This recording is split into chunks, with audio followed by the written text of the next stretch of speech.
Kisi-kisinya pertama dari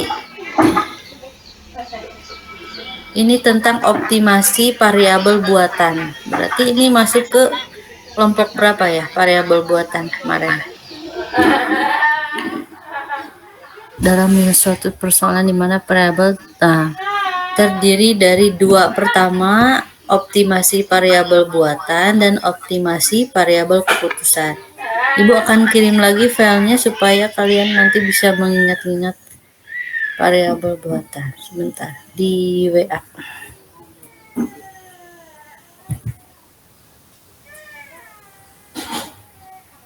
Oh, kelompok 3 nih ada. Kelompok 3.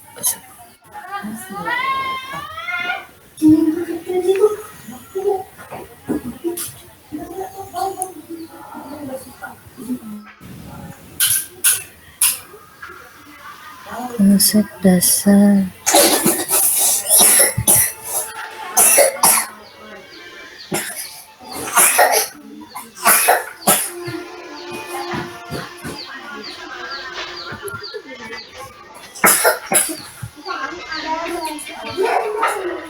Nah, dari ini metode dua fase atau yang fase 1 minimasi jumlah semua artificial variabel. Nah, dengan kendala seperti bentuk standar. Soal aslinya ini sudah dijelaskan kalau nggak salah kelompok 4. Fase 2 kembali ke bentuk standar atau jika hasil optimal dari fase nilai minimal dari baris fungsional tujuan. Nah, yang itu ya. Itu kisi-kisinya. Dari fungsi kendala, fungsi tujuan, nah itu optimasi. Pertama, tadi kisi-kisinya itu optimasi variabel buatan, optimasi variabel keputusan. Yang kedua tentang metode persoalan variabel buatan. Nah, kan dari variabel buatan itu nanti kita dilihat ada namanya rumus, ada minimal, ada maksimal. Nah, min Z sama dengan 4x1. Nah, yang itu perhitungan itu nanti ada namanya fungsi kendala. Kalau yang pertama itu tadi optimasi variabel buatan, di dalamnya dijelaskan bahwa variabel itu terdiri dari beberapa kendala. Ada fungsi kendala, ada fungsi buatan, ada fungsi keputusan. Nah,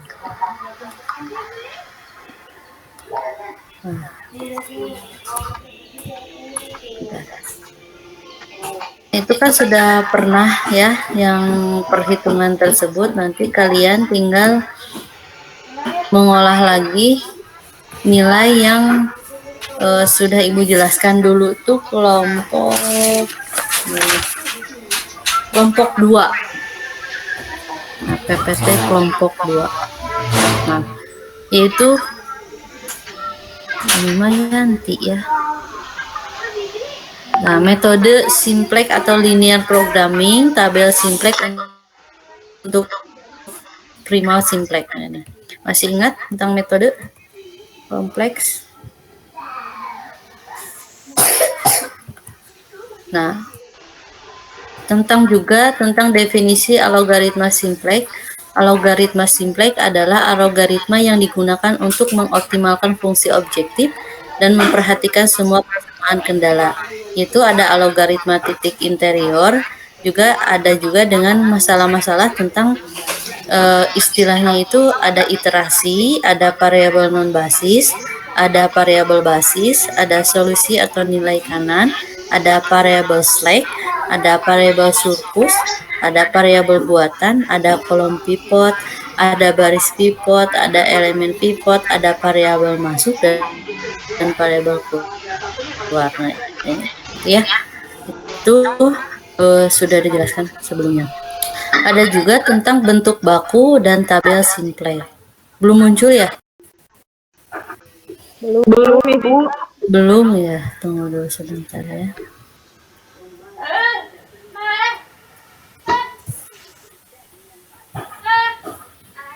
Belum masuk.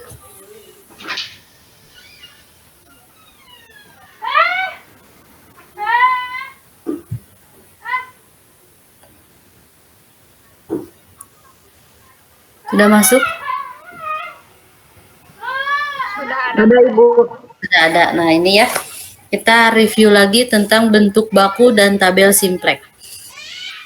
Kan tadi dijelaskan ada fungsi kendala dengan pertidaksamaan lebih dari dalam bentuk umum diubah menjadi persamaan sama dengan yang menambahkan satu variabel slack yang kemarin bisa diubah dari nilai tersebut. Memang kalau nilai 0 itu kan tidak bisa dirubah karena nilainya lebih dominan ke arah yang memang stagnan, tidak bisa dirubah menjadi 1, tidak bisa dirubah menjadi 10 karena tetap nilainya 0. Nah, kalau variabel slack itu di mana variabel itu tidak bisa dirubah bisa dirubah dari persamaan sama dengan variabel satu slack. Contohnya adalah fungsi kendala pertidaksamaan. Yang kedua, fungsi kendala dengan pertidaksamaan kurang dari. Ada lebih dari, ada kurang dari. Mengurangkannya itu adalah satu variabel surplus. Jadi slack tersebut adalah S surplus. Ada juga fungsi kendala dengan persamaan atau ditambahkan satu artificial variabel atau variabel buatan yang tadi. Nah, contohnya ini ya, 10x1 plus 5x2 lebih dari 600. Nah, bentuk ini merupakan bentuk umum perubahan ke dalam bentuk baku. Hanya membutuhkan variabel slack atau dirubah nanti karena semua fungsi kendala menggunakan bentuk pertidaksamaan dalam bentuk umumnya. Maka bentuk bakunya adalah sebagai berikut. 10x1 plus 5x2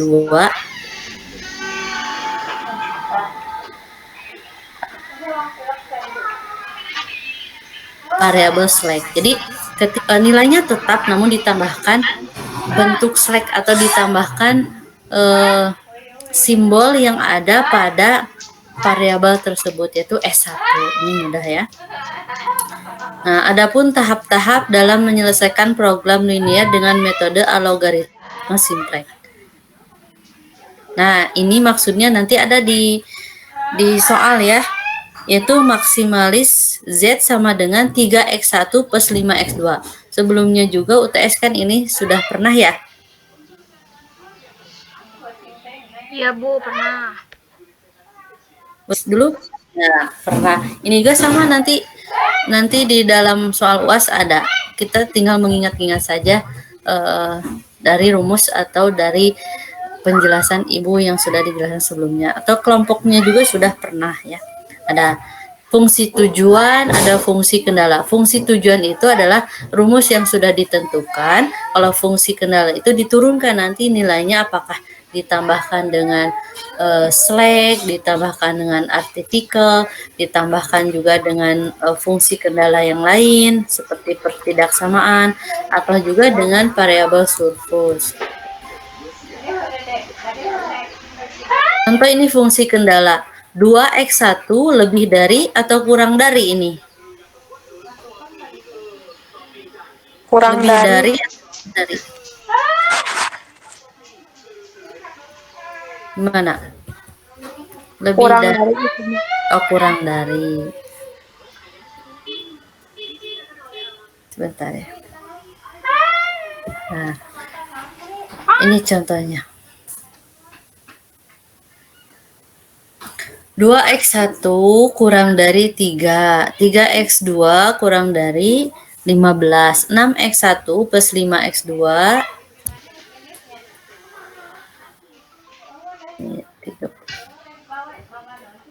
kurang dari 30.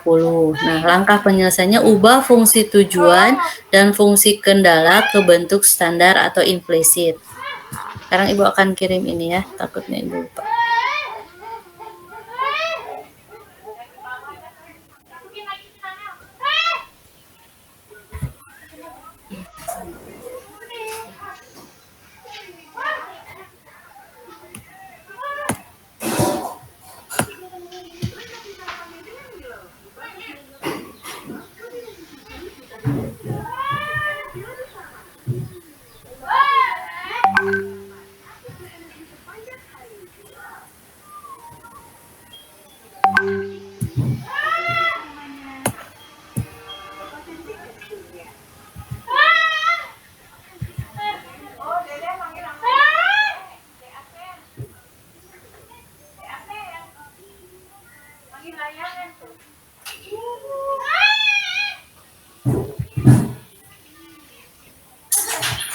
sudah. Masih muncul enggak itunya? Masih, Bu. Ya, masih ya. Nah, langsung kita contoh soal. Nah, ini ada ubah fungsi tujuan dan fungsi kendala ke bentuk standar atau implisit. Kan tadi fungsi tujuannya itu maksimalkan, yaitu Z sama dengan 3x1 plus 5x2. Lalu nanti fungsi kendalanya 2x1 kurang dari 8, 3x2 kurang dari 15, 6x1 plus 5x2 kurang dari 30. Nah, fungsi tujuan itu nanti ditambahkan dengan variabel slack atau S1. Nanti diubah. Dari plus tersebut ditambahkan slack 1, slack 2, slack 3, dan seterusnya. Nah, nanti juga setelah diselesaikan, setelah disusun semua nilai kendala tersebut, dibuatlah namanya tabel simplex. Nah, tabel simplex ini nanti juga kita akan mengetahui nilai berapa yang di dalamnya bisa nilai yang bisa dimasukkan pada tabel tersebut. Contoh, kan Z itu 1, X-nya tuh min 3, karena di atasnya fungsi tujuan min 3X1, berarti 3. X2-nya ada, berarti min 5. S1-nya ada nggak? Tidak ada, berarti 0. S2-nya tidak ada, S3-nya tidak ada, nilai koefisiennya 0. Sama dengan seterusnya yang nomor 2. X satunya ada 2. X2-nya tidak ada, berarti 0. S1-nya ada 1, dan seterusnya. Gitu ya. Nah, ini tentukan kolom kunci atau variabel yang masuk sebagai variabel basis, atau nanti ada kolom kunci, kolom yang mempunyai nilai pada baris Z, fungsi tujuan yang bernilai negatif dengan angka terbesar. Jadi dilihat di sana angka berapa. Tentukan baris kunci untuk menentukan variabel yang akan keluar dari basis kunci atau looking variabel ini, dan seterusnya. Ini sedikit saja ya review tentang variabel simplex atau tentang linear programming tabel simplex untuk primal simplex. Nah, jadi intinya bahwa metode simplex itu adalah prosedur algoritma yang digunakan untuk menghitung, menyimpan banyak angka pada iterasi-iterasi yang sekarang untuk pengambilan keputusan pada iterasi berikutnya. Bu, apakah ini mempengaruhi juga suatu kinerja? Ya, karena nanti juga bisa dihitung, kata itu juga dari beberapa metode ini juga bisa menyelesaikan sebuah masalah dan memutuskan untuk pengambilan keputusan dengan metode-metode yang sudah diajarkan sebelumnya. Metode simplex merupakan suatu metode untuk menyelesaikan masalah-masalah program linear. Dalam menggunakan metode simplex untuk menyelesaikan masalah pada program linear. Nah, model program linear itu harus diubah dalam bentuk umum ke bentuk baku. Apa bentuk umum itu? Bentuk umum itu bentuk yang dimana sudah tertera dan ada umumnya, lazimnya sudah bisa digunakan gitu ya.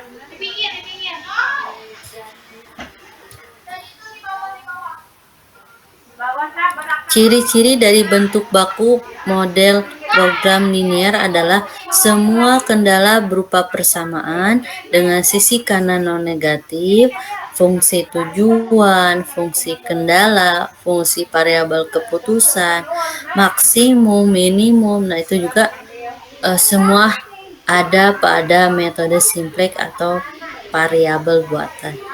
Salah satu teknik penentuan dari metode ini yaitu program linear tentunya. Ada metode simplex, ada penentu solusi optimal, ada juga metode simplex yang didasari dengan solusi optimum, yaitu ya. Dilihat dari iterasi-iterasi yang di mana tergantung dari iterasi sebelumnya. Contohnya apa, Bu? Yaitu contohnya bila nilai angka tersebut lebih besar atau apakah lebih kecil, dan apakah akan selesai sampai metode tersebut? Tidak akan ya, karena metode tersebut bagaimana perhitungannya awal yang disebut dengan metode simplex. Nah, ada juga algoritma simplex, adalah algoritma yang untuk mengoptimalkan fungsi objektif dan memperhatikan semua persamaan kendala algoritma pada titik interior. Itu merupakan alat bantu yang dapat digunakan untuk menyelesaikan masalah-masalah yang sangat besar. Selanjutnya,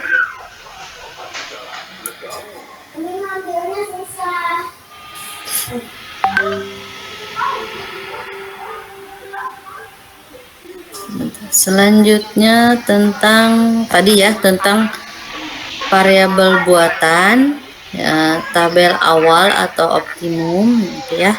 Yang kedua tadi kisi-kisi kedua.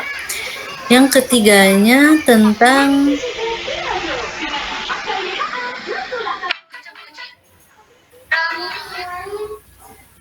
model transportasi. Nah, Ibu akan kirim juga filenya. Mumpung ingat. Bentar. Model transportasi.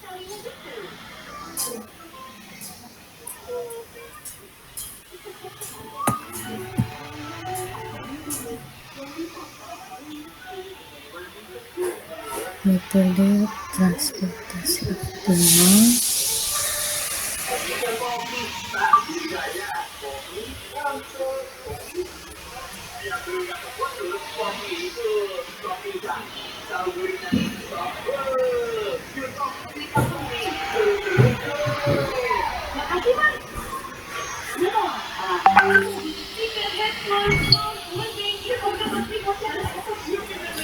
Itu referensi Ibu yang selalu Ibu baca. PPT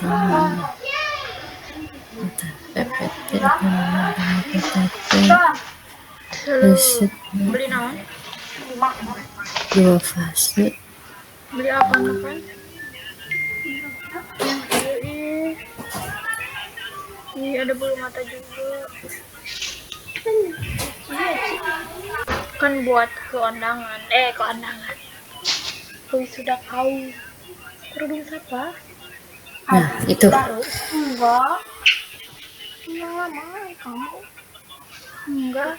Nah, sebelumnya metode transportasi itu sudah dijelaskan ya, ada tentang pendistribusian produk yang sama dari sejumlah sumber ke sejumlah tujuan. Kata Ibu kemarin dijelaskan bahwa ketika pendistribusian kita pengen besar, tapi tujuan tertentu tidak bisa menganulir atau terlalu overload, maka pendistribusian tersebut tidak akan sampai pada tujuan.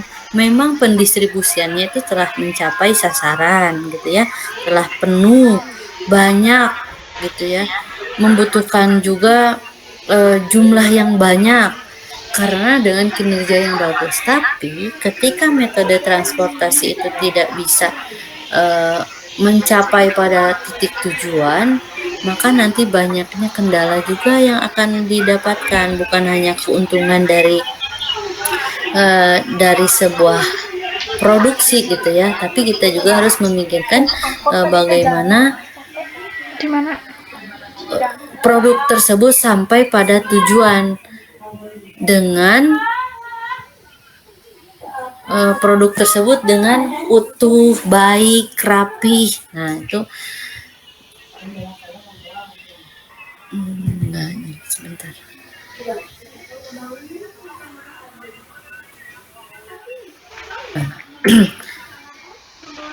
Adapun ciri-ciri persoalan pada transportasi. Pertama, terdapat sejumlah sumber dan sejumlah tujuan tertentu. Contoh, ketika sumbernya sudah kita dapat, produksinya sudah dicapai dengan optimum yang sangat baik. Juga harus sesuai dengan jumlah tujuan tertentu. Ketika barangnya sudah selesai dikirimkan, namun tujuan tersebut melebihi batas waktu yang ditentukan, itu juga tidak bisa. Karena ketika produksinya lancar, dalam artian produksinya melebihi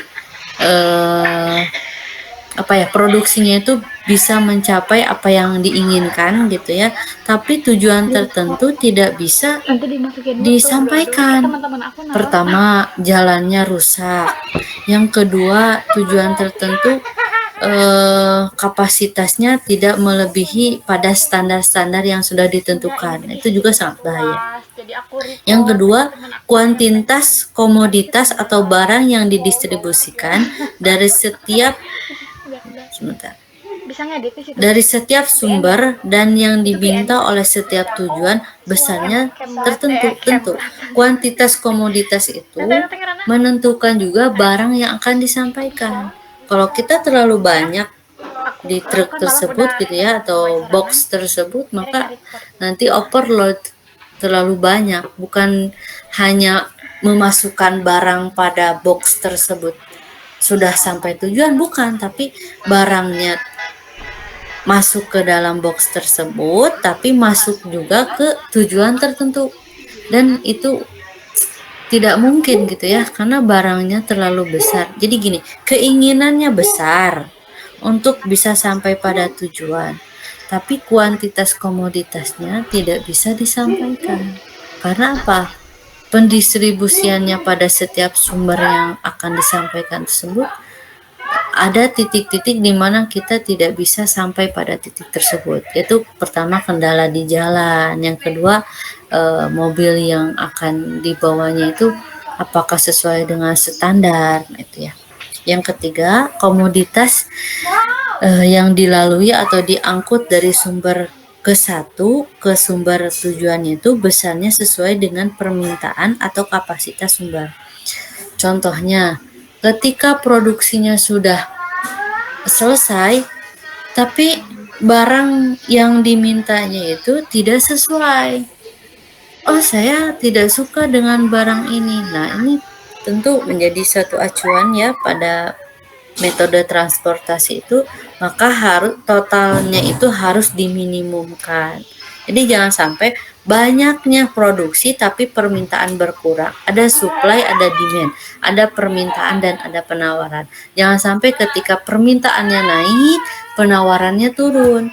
Ketika penawarannya naik, permintaannya turun. Ada kendalanya, ada.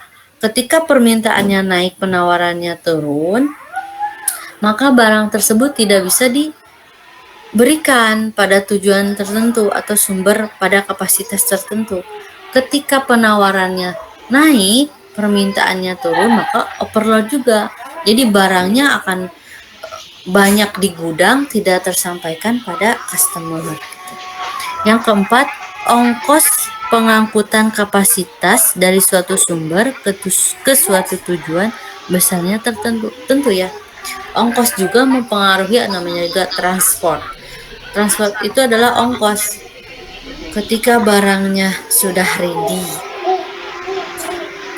mobilnya sudah oke, tapi dalam perhitungan si manajemen itu tidak memperhitungkan bagaimana banyaknya kendala di jalan. Biaya unit transportasi. Nah, di sini dijelaskan ada biaya unit transportasi. Belum muncul ya. Ada namanya jumlah supply, ada jumlah permintaan tujuan, ada harga satuan transportasi antar sumber. Simbolnya ada AI, ada BJ, ada JIJ, ada jumlah supply, ada jumlah permintaan, ada harga satuan transportasi. Ya, itu secara intinya. Ada yang mau ditanyakan sebelum lanjut? Ada yang mau ditanyakan?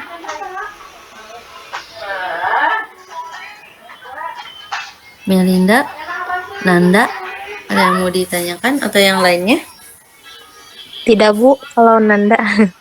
Ya. Nah, di sini nanti kalian baca-baca menjelaskan tentang teorinya dari metode transportasi. Itu menurut para ahlinya siapa yang menemukan tentang metode transportasi tersebut. Ibu tadi dijelaskan sedikit juga tentang bagaimana produksi sama dari sejumlah sumber ke sejumlah tujuan, total biaya distribusi, tentang juga pendistribusian produk ke berbagai tempat, membutuhkan biaya berapa pendistribusiannya, transport atau ongkos yang harus diperhitungkannya gimana, kendala-kendala yang harus kita pikirkan di jalan seperti apa. Nah, itu metode transportasi itu seperti itu. Itu mengarahkan bahwa ketika kita menjadi seorang manajer atau leader pimpinan, kita harus bisa menganalisis juga bagaimana situasi dari metode transportasi tersebut. Karena ketika kita mengarahkan karyawan kita ingin baik gitu, tapi kita tidak mementingkan juga dari arah keselamatan, dari arah transportasi atau mobil yang kita pakai ini sehat atau tidak, secara badan bugar gitu kita bisa sampai ke tempat tujuan, tapi apakah kendaraan yang kita pakai ini akan sampai ke tujuan tidak gitu. Nah, itu intinya. Selanjutnya tentang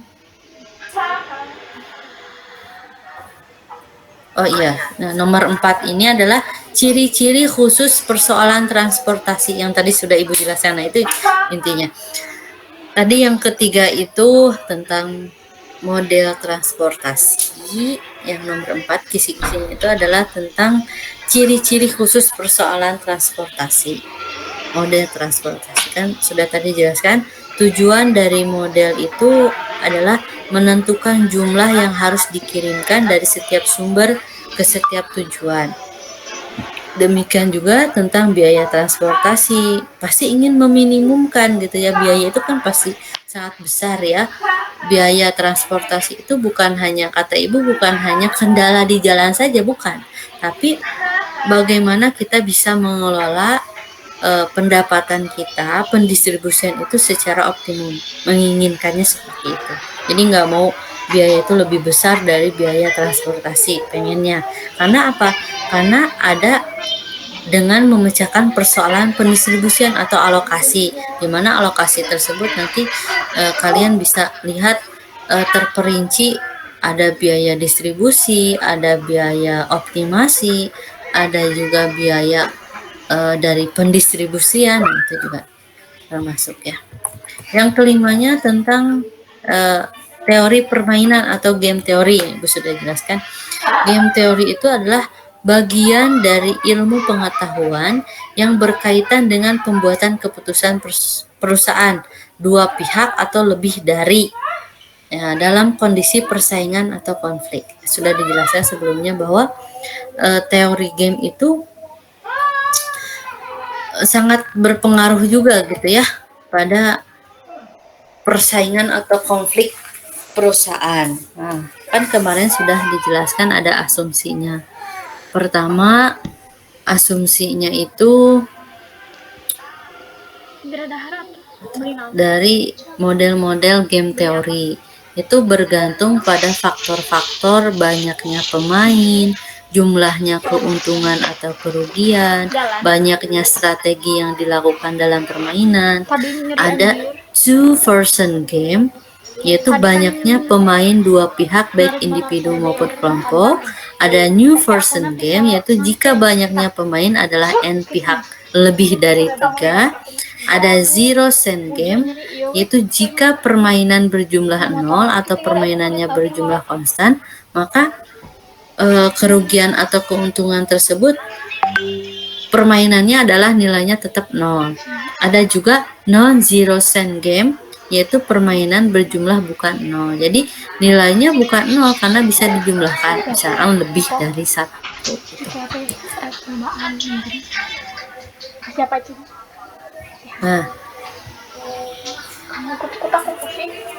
Nah, dari game teori tersebut nanti kalian jelaskan tentang model-model dari game teori yang sudah Ibu tadi jelaskan dan berikan contoh studi kasus dengan berikan asumsinya. Contohnya kemarin yang sudah Ibu berikan dari tugas individu yang sudah dikumpulkan itu sudah bagus ya. Berarti sedikitnya gitu ya kalian memahami dari apa yang Ibu sudah jelaskan tentang game teori tersebut. Karena game teori ini bukan hanya, kata Ibu juga, bukan hanya pada aplikasi game itu, tapi memahami bagaimana situasi kita kerja dengan banyaknya pesaing, Pesaing itu bukan berarti jangan diartikan overthinking, kita berlebihan dalam berpikir, nanti takutnya juga mengarah ke negative thinking.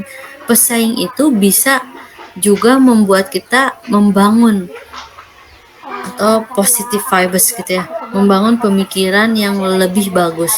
Oh, dia mempunyai keunggulan pada titik ini, kita tidak punya, kata ibu juga. Kita mempunyainya titik pada keunggulan yang berbeda. Nah, bagaimana titik tersebut menjadi suatu pesaing? Karena mempunyai apa keuntungannya pada diri kita? Tentu ada.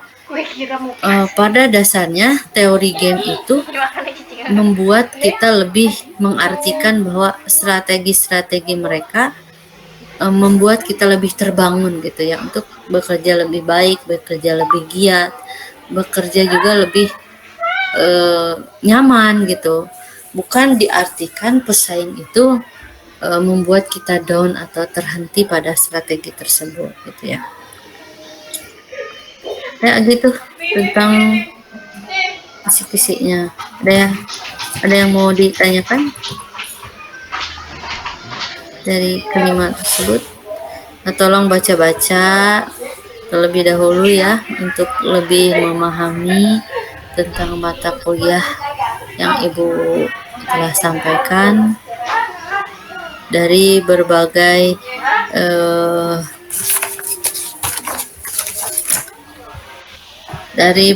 yang telah ibu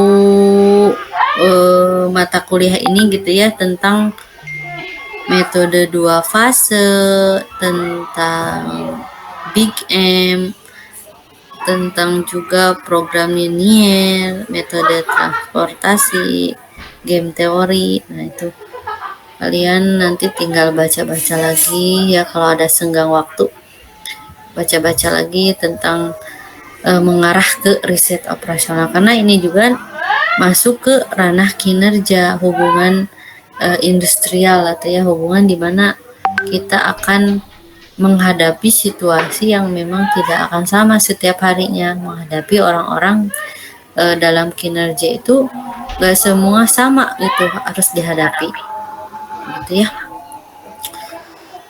Seperti halnya teori permainan ya, asumsinya itu masing-masing pihak melakukan strategi tindakan yang rasional untuk memenangkan persaingan. Nah, masing-masing pihak juga mengetahui strategi dari pihak lawannya gitu ya. Apakah sudah paham? Atau ada yang mau ditanyakan sebelum berakhir? Tidak, Bu. Tidak, siap. Mungkin itu yang ibu dapat sampaikan dari kisi-kisi tersebut. Mohon maaf sekali lagi ibu tidak bisa hadir. Apakah kalian masuk hari ini atau ibu saja? Ibu saja. Oh, nanti malam masuk? Tidak, Bu, ibu saja. Oh, ibu saja. Terima kasih atas waktunya, atas perhatiannya juga. Mohon maaf bila dalam penyampaian ibu kurang memuaskan, kurang baik gitu ya. Mudah-mudahan apa yang ibu sampaikan selama perkuliahan riset operasional ini bermanfaat ilmunya, dan juga menjadi jalan untuk terus belajar selanjutnya gitu ya. Dan sekali lagi nanti UAS tanggal 5 mohon dipersiapkan, jangan terlalu sore karena nggak online ya, offline. Mohon tepat waktunya, jadi nggak terlalu lama menunggu. Nah, ini sudah dikasih kisi-kisinya, kalian tinggal mempelajari lagi gitu ya. Mohon maaf sekali lagi, terima kasih atas waktunya, terima kasih atas perhatiannya kepada mahasiswa semua. Wassalamualaikum warahmatullahi wabarakatuh. Waalaikumsalam warahmatullahi wabarakatuh. Terima kasih, Bu. Terima kasih, Bu.